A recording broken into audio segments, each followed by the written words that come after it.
Hello and welcome back to Infolaws. My name is Abhishek Mishra. उम्मीद करता हूँ आप सब बहुत अच्छे होंगे। दोस्तों, इस लेक्चर में बात करेंगे राजा महेंद्र प्रताप सिंह के बारे में।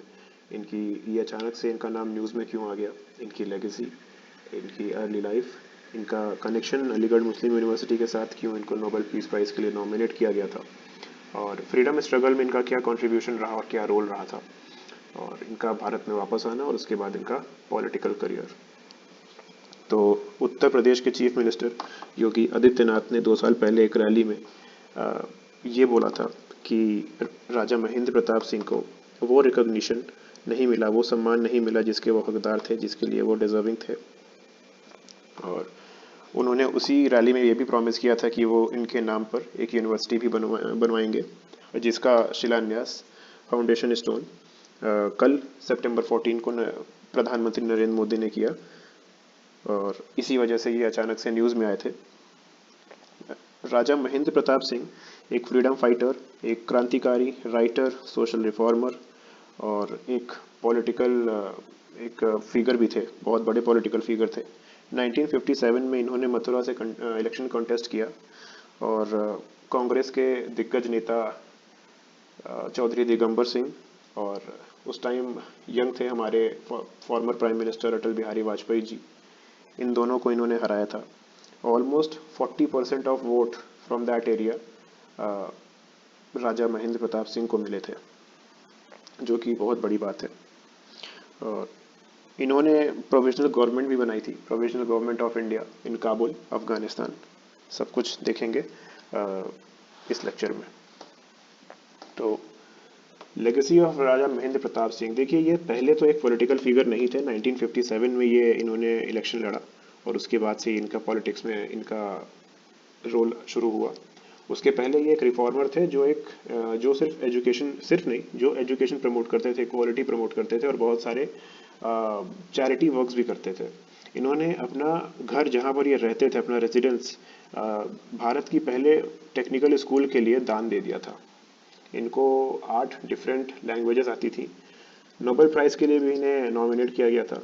और बागे बाबर, जो कि काबुल में है, इन्होंने वहाँ पर प्रोविजनल गवर्नमेंट ऑफ इंडिया की भी स्थापना की थी, बनाई थी। अर्ली लाइफ के बारे में जानेंगे। ये एक रूलिंग जाट फैमिली से बिलोंग करते थे। मुरसन एस्टेट, जो कि हाथरस उत्तर प्रदेश में है। दिसंबर 1 को 1886 इनका जन्म हुआ था। उस 1907 में ये अपनी वाइफ के साथ वर्ल्ड टूर पे निकल गए थे और वर्ल्ड टूर से वापस आते ही इन्होंने अपना रेजिडेंस दे दिया था इंडियाज़ फर्स्ट पॉलिटेक्निक इंस्टीट्यूशन, जिसका नाम आगे जाकर पड़ा प्रेम महाविद्यालय इन 1909। Prem Mahavidyalaya, which is considered to be the India's first polytechnic institution. इनका कनेक्शन क्या था एएमयू के साथ? तो अलीगढ़ मुस्लिम यूनिवर्सिटी, देखिए ये सबसे पहले गवर्नमेंट स्कूल में पढ़ते थे और उसके बाद जब इनको हायर स्टडीज़ के लिए इन्होंने मोहम्मदन ओरिएंटल कॉलेज था एक अलीगढ़ में, उसी का नाम आगे चल के अलीगढ़ मुस्लिम यूनिवर्सिटी पड़ा। तो इन्होंने हालांकि अपना ग्रेजुएशन पूरा ये नहीं कर पाए थे, फिर भी ये ग्रेजुएशन पूरा नहीं कर पाए, फिर भी ये अलीगढ़ मुस्लिम यूनिवर्सिटी के एक प्रोमिनेंट एलुमनाई थे।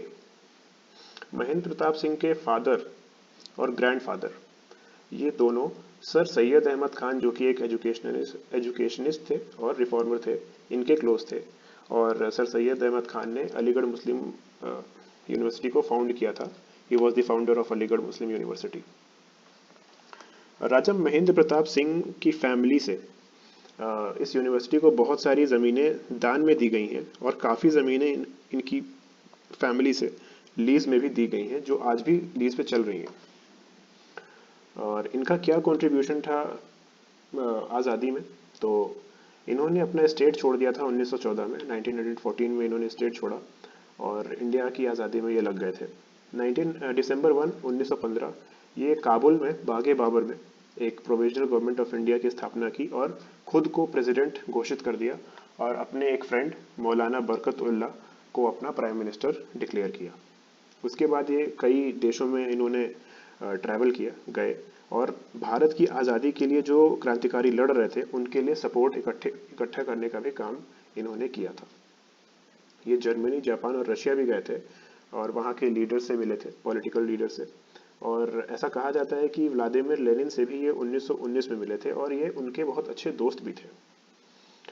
अब ये इनका भारत में वापस आकर ये आए थे after 32 years. After 32 years he came back to India. 32 साल अपने देश से बाहर थे ये।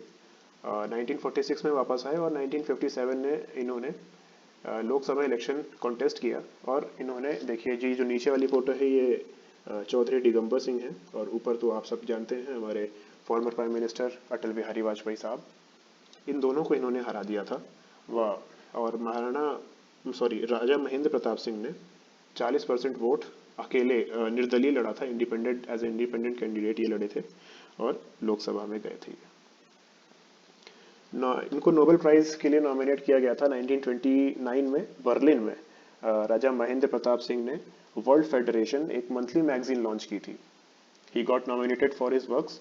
ये एक स्वीडिश डॉक्टर है थे, एन ए निल्सन, उन्होंने इनका नाम नॉमिनेट किया था। और ये जो डॉक्टर थे एन ए निल्सन, ये खुद भी नोबेल प्राइज कमेटी के से एफिलिएटेड थे, जुड़े हुए थे। तो इनको नोबेल प्राइज के लिए नॉमिनेट इसलिए किया गया था क्योंकि इन्होंने काफ़ी कुछ काम किया था एजुकेशन की स्ट्रीम में। इन्होंने गांधी जी की कैंपेन जो कि साउथ अफ्रीका में 1913 में हुआ था उसमें भी इन्होंने पार्टिसिपेट किया था। ब्रिटिश की ब्रुटैलिटीज़, जो कि इंडिया में ब्रिटिश ब्रुटैलिटीज़ कर रहे थे, एट्रोसिटीज़ कर रहे थे, उसको इन्होंने एक्सपोज किया था। और गरीबों की सहायता करते थे, गरीबों की हेल्प करते थे ये, जो भी कमज़ोर थे, जो भी मतलब जितने भी हर तरह के कमज़ोर लोगों की हेल्प करते थे। और वर्ल्ड फेडरेशन को भी इन्होंने लॉन्च किया था और ऐसा माना जाता है कि यूएनओ का बनना भी एक इन्हीं के वर्ल्ड फेडरेशन वाले आइडिया से ही यूएनओ भी बना है। तो आशा करता हूँ कि ये लेक्चर आपको अच्छा लगा होगा। अच्छा लगा हो तो लाइक करें, शेयर करें और चैनल को सब्सक्राइब करें। Thank you so much.